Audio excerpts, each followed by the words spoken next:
hell? You gotta follow that. Santos comes up here and like, holy cow. Amazing. I learned from you.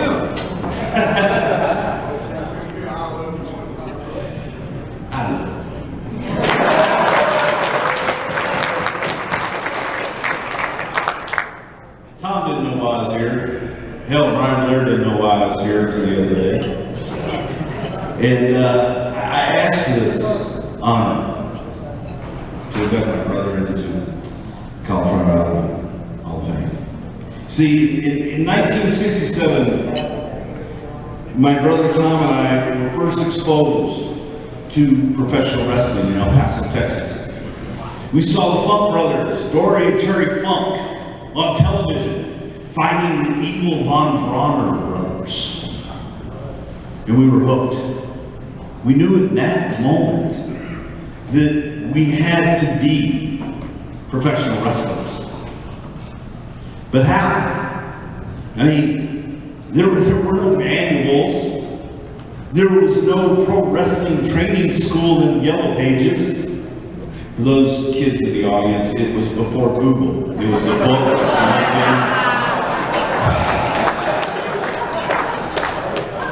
There were no trainers. There was no path.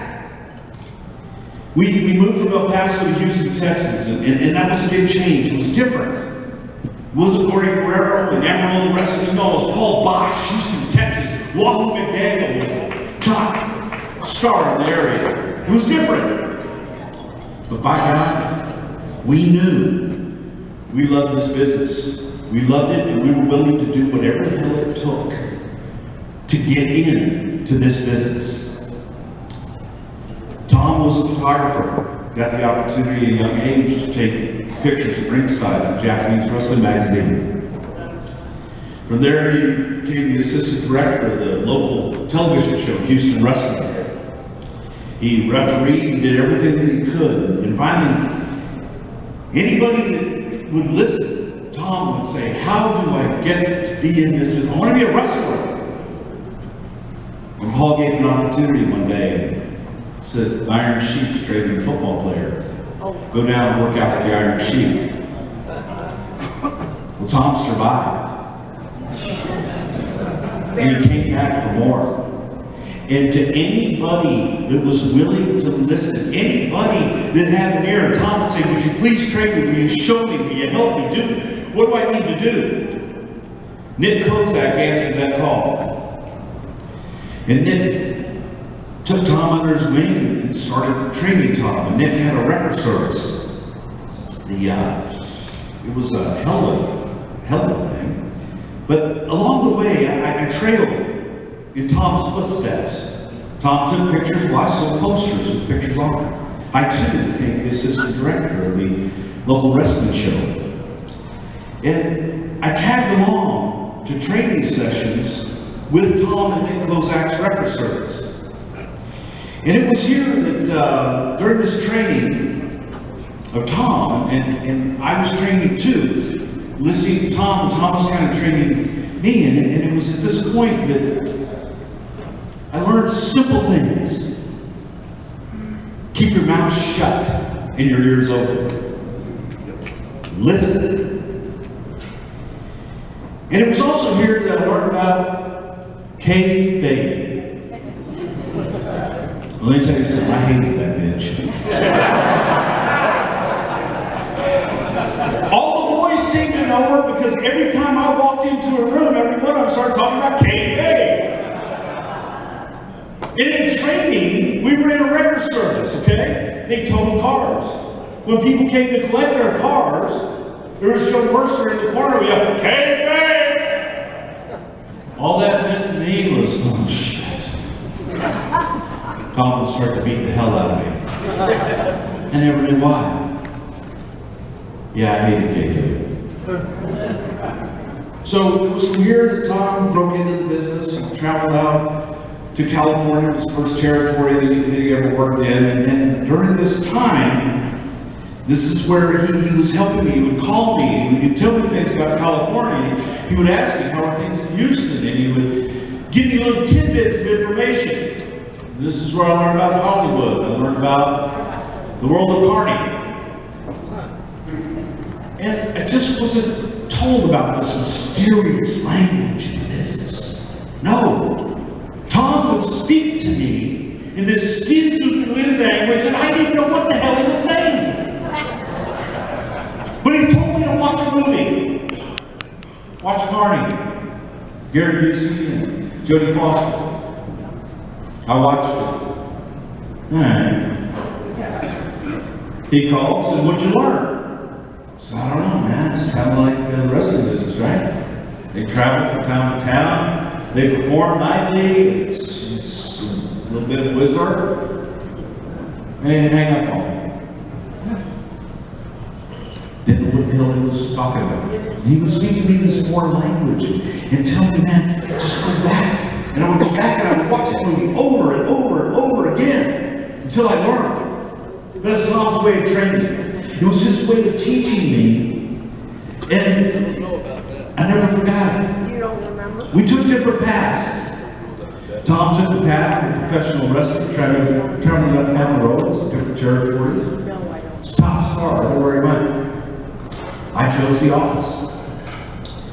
And as we went along, as we took different paths, Tom in the ring, Tom continued to train, and he would take younger talent under his wing to teach them so that they wouldn't make the same mistakes that he had made along the way.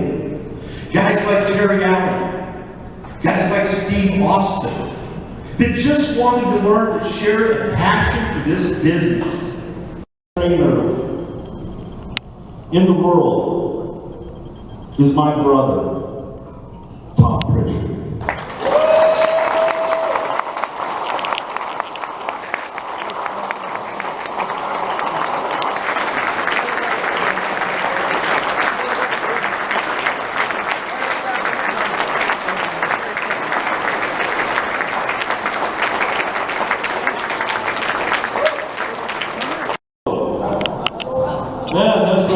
That's something, guys. I appreciate that, Bruce. That's really great. I was just telling Maddie, I had no idea what I was going to say tonight when I came up here. And she said, "Just talk from your heart."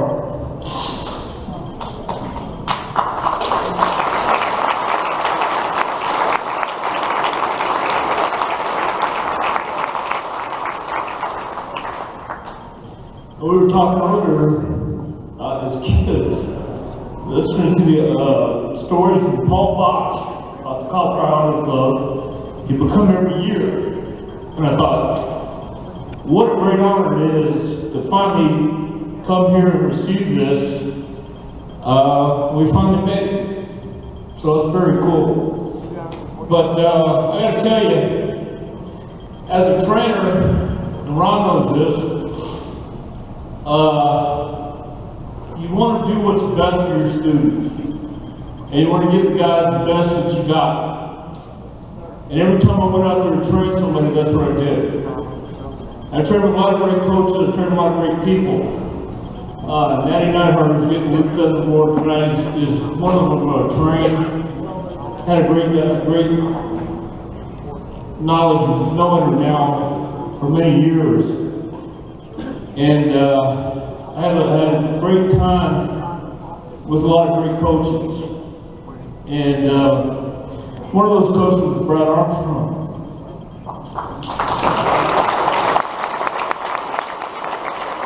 We went to Japan in early 1990, and I'll never forget this guy named George Silk.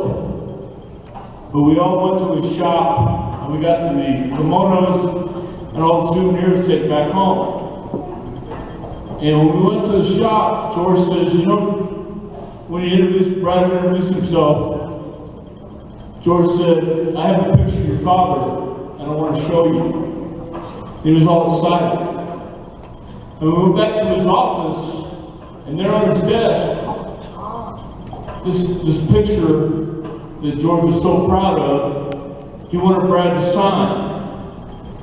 And it was a picture of Neil Armstrong.